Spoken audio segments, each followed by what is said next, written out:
Surrender value के calculator के लिए आप सीधे हमारे वेबसाइट पर जाइए। वहां पर जाने के बाद आपको टूल्स का सेक्शन देखने को मिलेगा, उस पर टैप कीजिए। उस पर टैप करने के बाद आपको मिलेगा सरेंडर वैल्यू कैलकुलेटर। वहां पर क्लिक कीजिए। क्लिक करने के बाद आपको देखने को मिलेगा कि वहां पर एक कैलकुलेटर है। सबसे पहले आपको एनुअल प्रीमियम अमाउंट आपको वहां पर डालना है, यानी कि एक साल में आप कितना पैसा आप जमा करते हो।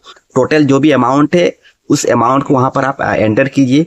इसके बाद आपका पॉलिसी टर्म कितना है, आपका जो भी पॉलिसी टर्म यानी कि 20 साल की पॉलिसी है, 15 साल की पॉलिसी है, तो उस टर्म को आप वहां पर ऐड कर दीजिए।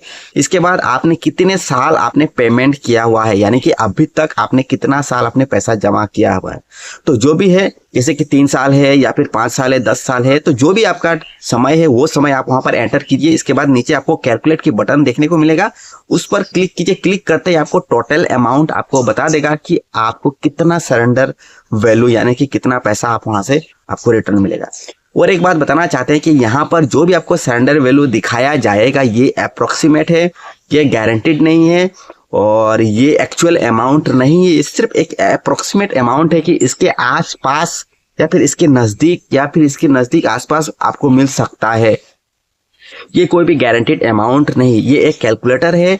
इसमें सिर्फ एक आपको अप्रोक्सीमेट अमाउंट बताता है। ये किसी भी LIC से या फिर किसी भी ऐसे पोर्टल के साथ कनेक्टेड नहीं, ये एक इंडिविजुअल है और इसमें बस एक अप्रोक्सीमेट अमाउंट ही आपको बता सकता है। इससे आपको एक आइडिया मिलता है कि चलो मुझे इतना तक यहाँ से मिल सकता है। ये गारंटीड नहीं। अगर आपको एक्चुअल अमाउंट अगर आपको पता करना है तो आपको सीधे LIC के ऑफिस में जाना पड़ेगा। वहां पर जाने के बाद आपको वहां पर जो इंक्वायरी है वहां पर जाइए, पॉलिसी नंबर वहां पर दीजिए और आपका सरेंडर वैल्यू वहां पर चेक कीजिए। वहां पर चेक करने से आपको एक्चुअल अमाउंट और जो अमाउंट वहां पर बताया जाएगा वही अमाउंट आपको आपकी जो बैंक खाता है वहां पर आपको क्रेडिट करेगा। और इस कैलकुलेटर में जो भी आपको देखने को मिलेगा ये लमसम एक आइडिया आपको मिलेगा यहाँ से कि आप अगर पॉलिसी को सरेंडर करते हो तो आपको यहाँ पर कितना मिल सकता है आपके पॉलिसी से। वहीं पर बता दें कि यहाँ पर जो कैलकुलेटर है वहां पर आप जितना पैसा डिपॉजिट करते हो LIC में, वहां से आपको बहुत ही कम आपको सरेंडर वैल्यू देखने को मिलेगा, क्योंकि LIC की सरेंडर वैल्यू में हमेशा आपको आपका घाटा होता है। आप जितना पैसा डिपॉजिट करते हो उससे बहुत ही कम आपको सरेंडर वैल्यू में आपको मिलता है।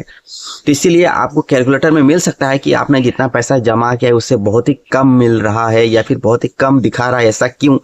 ऐसा इसीलिए होता है कि सरेंडर करने पर आपका नुकसान ही होता है, लेकिन अगर आप मैच्योरिटी पर लेते हो तब आपका पॉलिसी में आपको आपने जो भी पैसा वहां पर जमा किया वो ये सारे पैसे इंटरेस्ट के साथ आपको उस वक्त मिलता है। लेकिन सरेंडर करने पर आपका वहां पर बहुत ज्यादा घाटा हो जाता है। और एक जरूरी बात हम बताना चाहते हैं कि जब आप पॉलिसी को सरेंडर कर देते हो या फिर करने के बाद आपका पॉलिसी परमानेंटली क्लोज हो जाता है, उसमें आपको कोई भी इंश्योरेंस की कवरेज नहीं रहता है, फ्यूचर में आपको कोई भी पेमेंट उस वक्त नहीं मिलता है, क्योंकि पॉलिसी परमानेंटली क्लोज होता है और जो भी मिलना होता है वो आपको दे देता है एज ए सरेंडर वैल्यू के तौर पर। अगर आप पॉलिसी की सरेंडर के बारे में और डिटेल्स जानना चाहते हैं कि कैसे सरेंडर किया जाता है, कितना अमाउंट मिलेगा, कब मिलेगा, कैसे मिलता है, ये सारे वीडियोस आप हमारे चैनल पर चेकआउट कर सकते हो। उन सभी टॉपिक पर हमने ऑलरेडी बात की है। इस वीडियो पर बस हम यही बताना चाहते थे कि अगर आप सरेंडर वैल्यू को चेक करना चाहते हो, कैलकुलेटर के हिसाब में देखना चाहते हो कि कितना मिलता है, एक आइडिया लेना चाहते हो, तो आप हमारे सरेंडर वैल्यू की कैलकुलेटर को आप चेक कर सकते हो। उसमें चेक करने के लिए सीधे आपको हमारे वेबसाइट पर जाना है, टूल्स की सेक्शन पर जाना है। वहां पर आपको सरेंडर वैल्यू की कैलकुलेटर देखने को मिलेगा, उस पर क्लिक कीजिए, बस आप वहां पर चेक कर सकते हो। तो उम्मीद करते हैं कि वीडियो आपको जरूर पसंद आया होगा। अगर कैलकुलेटर से रिलेटेड कुछ भी अगर आपका सवाल है, डाउट है, नीचे कमेंट कर सकते हैं आप, मैं कमेंट का रिप्लाई दूंगा और इसी तरह हमारे साथ बने रहेगा। चलिए मिलते हैं एक नई वीडियो के साथ, तब तक के लिए जय हिंद।